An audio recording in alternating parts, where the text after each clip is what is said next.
baik pihak Jokowi dan keluarga maupun pihak Roy Suryo dan kawan-kawan, mana bisa nggak mediasi? Oh pas itu coba tanya dulu, mau nggak mereka dimediasi? Nah, sekali lagi tidak ada perdamaian dengan kepalsuan, tidak ada perdamaian dengan kebohongan.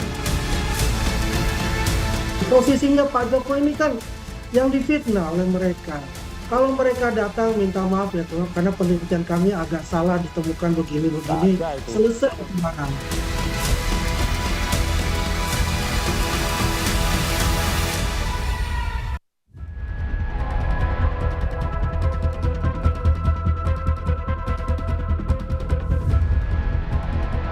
Kasus tudingan ijazah palsu Presiden ke-7 Joko Widodo memasuki babak baru. Setelah menetapkan 8 orang sebagai tersangka, kepolisian pun melakukan pencegahan ke luar negeri kepada Roy Suryo CS. Roy Suryo tidak mempermasalahkan tindakan pencekalan terhadapnya. Roy bilang dia tak punya urusan di luar negeri karena pengumpulan bahan pembuatan buku Black Paper yang mengungkap soal Wapres Gibran Rakabuming Raka sudah selesai. Saya sih senyum saja ya menjawab adanya statement bahwa kami itu dicekal ya gitu. Nggak apa-apa ya, toh sudah selesai. Udah pulang dari Sydney, Australia, dan bahan-bahan semuanya sudah komplit untuk pembuatan yang black paper itu. Setelah penetapan tersangka, polisi pun menyatakan para tersangka harus menjalani wajib lapor. Kuasa hukum Roy Suryo CS menyebut dalam proses penyidikan mereka mengajukan adanya gelar perkara khusus. Selain itu mereka juga mengajukan 4 saksi ahli dan meringankan.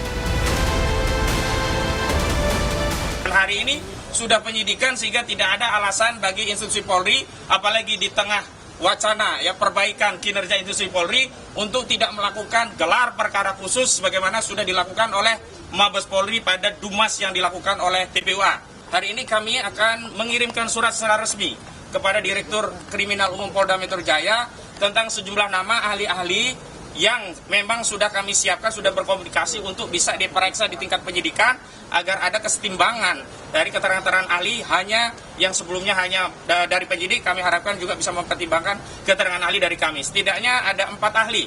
1 ahli bahasa, ya ahli bahasanya itu forensik, linguistik forensik, mohon maaf ya.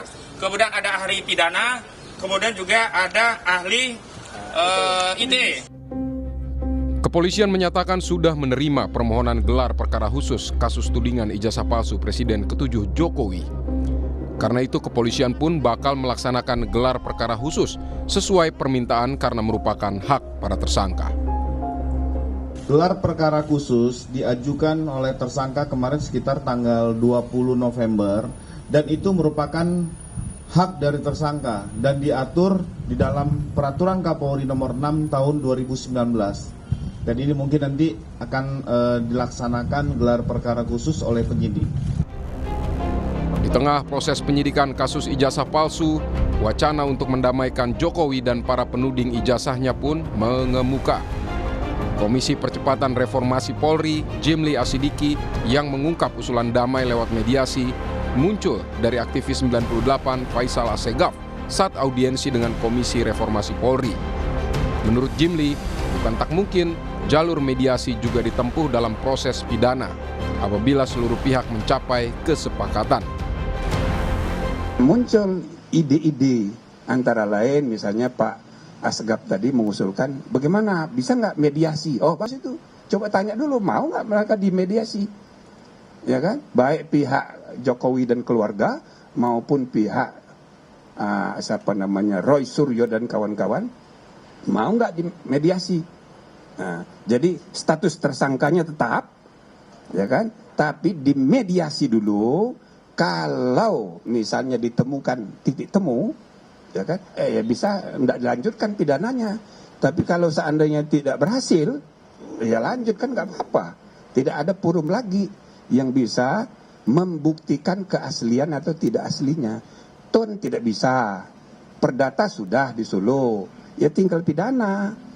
Nah, kalau mau ya penal, mediasi penal namanya sesuai dengan Filsafat KUHP dan KUHAP yang kemarin disahkan, yaitu restoratif justice. Sebelumnya, Ketua Komisi 3 DPR Habibur Rahman juga memungkinkan kasus tudingan ijazah palsu Joko Widodo diselesaikan lewat mekanisme restoratif justice. Habibur Rahman bilang, KUHP yang baru mempertegas aturan restoratif justice, di mana penyelesaian masalah dapat dilakukan dengan mencari titik temu antara pelaku dan korban sehingga tidak perlu diteruskan secara hukum. Banyak sekali orang menjadi korban KUHP Orde Baru. Lihat misalnya rombongannya kelompoknya Roy Suryo dan segala macam. Itu kan korban KUHP Orde Baru. Kenapa? Ya. Kalau menurut standar KUHP baru, Roy Suryo CS ini penanganan kasusnya bisa dengan restoratif justice. Tapi di KUHP Orde Baru itu nggak diatur. Gitu loh. Kalau menurut KUHP baru ya terhadap Roy Suryo dan kawan-kawan itu sangat sulit untuk dikenakan penahanan karena syaratnya sangat objektif. Hampir nggak mungkin ditahan, orang-orangnya jelas semua, nggak lari dan lain sebagainya. Tapi kalau menurut KUHP Orde Baru ada peluang dia ditahan sewenang-wenang. Menanggapi kemungkinan damai, Wakil Ketua Jokowi Mania Andi Aswan menyatakan sikap Jokowi selalu terbuka, termasuk kemungkinan damai. Namun menurut Andi, para tersangka yang menuding ijazah Jokowi palsu harus menunjukkan itikat baik dengan meminta maaf. Awal pun ya Pak Jokowi itu terbuka, pintunya terbuka untuk bisa bermediasi. Artinya begini, posisinya Pak Jokowi ini kan yang difitnah oleh mereka. Kalau mereka datang minta maaf ya karena penelitian kami agak salah ditemukan begini, selesai itu barang. Tapi kan ini kan masalahnya kan berkembang terus ya, bukan hanya masalah ijazah Pak Jokowi. Ini berkembangnya luar biasa gitu. Apapun yang terbaik itu baik juga dengan melalui mediasi, yang monggo-monggo saja, tapi itu adalah hak dari Pak Jokowi menerima atau tidak. Kami tidak punya kapasitas untuk itu.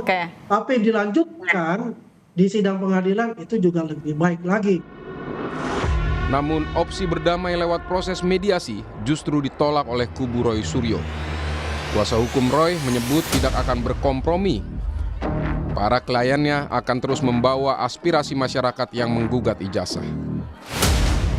Untuk tidak mempercayai siapapun yang mengaku-ngaku bertindak untuk dan atas nama tim juga kasus ini yang berusaha membangun narasi perdamaian dengan siapapun, termasuk ke lembaga manapun. Dan sekali lagi, tidak ada perdamaian dengan kepalsuan, tidak ada perdamaian dengan kebohongan, tidak ada kepalsuan dengan ketidakjujuran. Sekali lagi, tidak ada kompromi antara al-haq dan al-batil.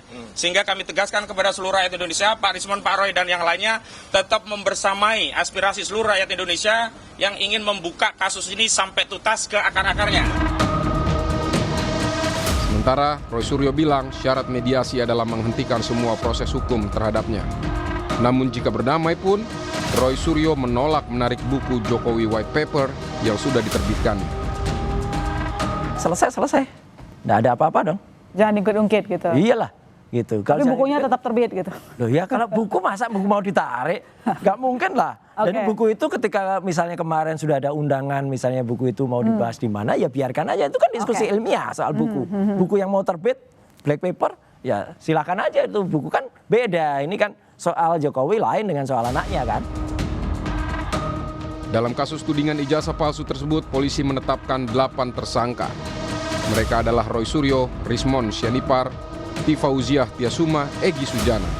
Selain itu ada juga Kurnia Tri Rohyani, Rizal Fadila, Rustam Effendi, dan Damai Hariludi. Polisi menyatakan belum melakukan langkah penahanan terhadap para tersangka, namun mereka dikenai wajib lapor. Tim Liputan Kompas TV.